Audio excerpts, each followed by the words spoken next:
warahmatullahi wabarakatuh. Perkenalkan, saya Wahyudi dari Prodi Hukum Tata Negara, NIM 2221609104. Saya akan membedah buku pengantar ilmu hukum dari Dr. Pance M. Wantu SHMH.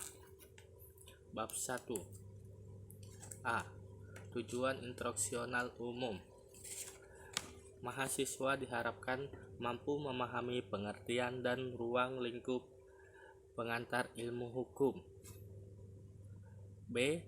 Tujuan instruksional khusus. Pertama, menjelaskan pengertian pengantar ilmu hukum sehingga jelas objek ilmu hukum dan objek pengantar ilmu hukum. Kedua, menerangkan kedudukan dan fungsi pengantar ilmu hukum. Ketiga, menerangkan unsur, ciri, sifat, tujuan, dan hukum. C. Pengertian.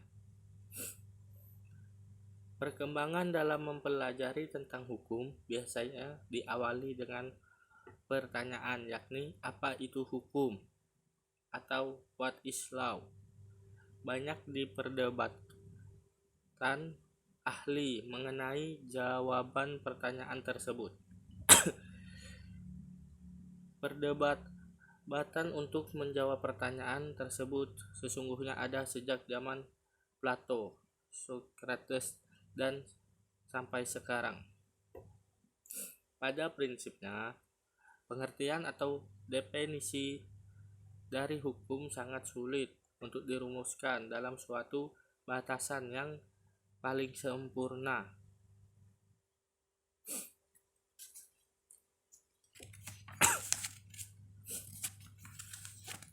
E. Ciri-ciri hukum. Untuk dapat mengenal hukum itu kita harus dapat mengenali ciri-ciri hukum. Pertama, adanya perintah dan larangan.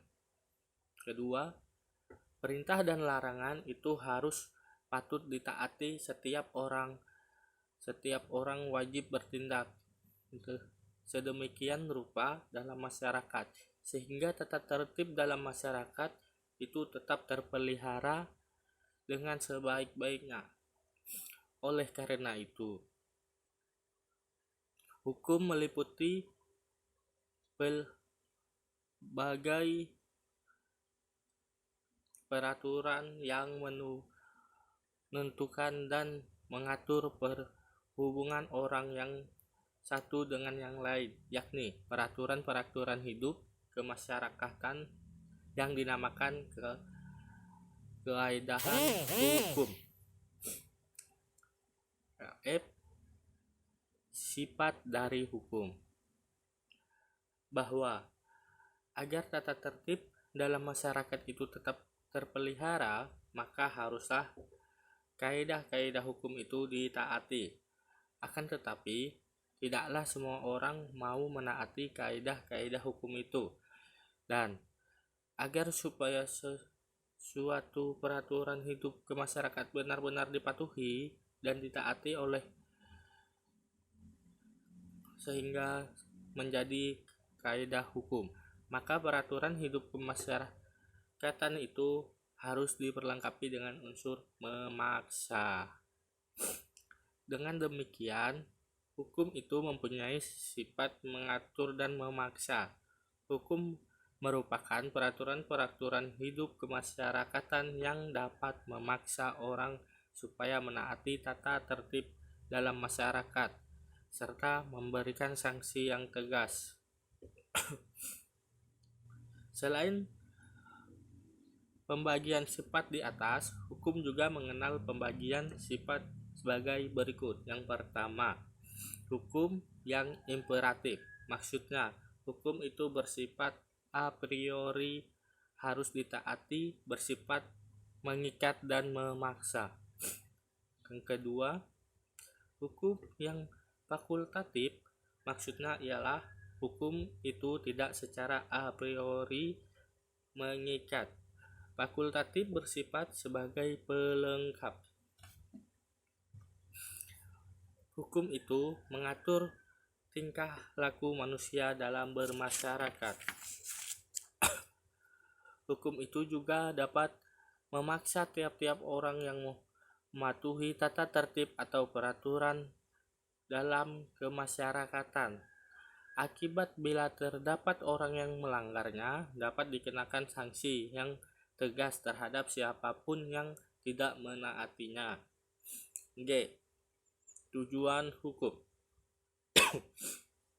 Untuk menjamin kelangsungan keseimbangan dalam perhubungan antara anggota masyarakat, diperlakukan aturan-aturan hukum yang diadakan atas kehendak dan keinsyafan tiap-tiap anggota masyarakat itu. Peraturan-peraturan hukum yang bersifat mengatur dan memaksa anggota masyarakat untuk patuh menaatinya, menyebabkan terdapatnya keseimbangan dalam setiap perhubungan dalam masyarakat. Setiap hubungan kemasyarakat tak boleh bertentangan dengan ketentuan-tentuan dalam peraturan hukum yang ada dan berlaku dalam masyarakat. Untuk menjaga agar peraturan-peraturan hukum itu dapat berlangsung terus dan diterima oleh seluruh anggota masyarakat, maka peraturan-peraturan hukum yang ada harus sesuai dengan, tidak boleh bertentangan dengan asas-asas keadilan dari masyarakat tersebut. Dengan demikian, hukum bertujuan menjamin adanya kepastian hukum dalam masyarakat, dan hukum itu harus pula bersendikan pada keadilan, yaitu asas-asas keadilan dalam masyarakat. Berkenaan dengan tujuan hukum, kita mengenal beberapa pendapat sarjana hukum yang diantaranya sebagai berikut.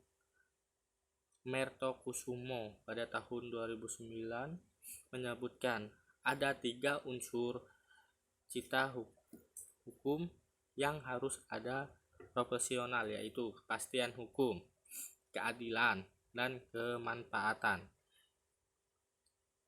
Cita hukum tersebut merupakan satu kesatuan, tidak bisa dipisahkan satu persatu. Ketiganya harus diusahakan ada dalam setiap aturan hukum. Dalam pelaksanaan ketiga unsur cita hukum tersebut saling membutuhkan. Keadilan tidak akan dapat tercapai jika masyarakat kacau atau tidak tertib. Ketertiban masyarakat memerlukan kepastian hukum. Sebaiknya kepastian hukum tidak ada gunanya jika ternyata hukum itu tidak adil dan tidak bermanfaat bagi masyarakat. Wiryono Projodikoro sebagai dikutip R. Soeroso pada tahun 2002 mengemukakan bahwa tujuan hukum adalah mengadakan keselamatan, kebahagiaan, dan tata tertib dalam masyarakat. Sementara dalam beberapa literatur yang ada, tujuan hukum menurut teori etis semata-mata adalah untuk keadilan. Gini sebagainya dikutip oleh Mertokusumo pada tahun 1996 menyatakan tujuan hukum adalah semata-mata menghendaki keadilan. Sementara tujuan hukum menurut teori utilitis yakni menjamin kebahagiaan manusia dalam jumlah yang sebesar-besarnya.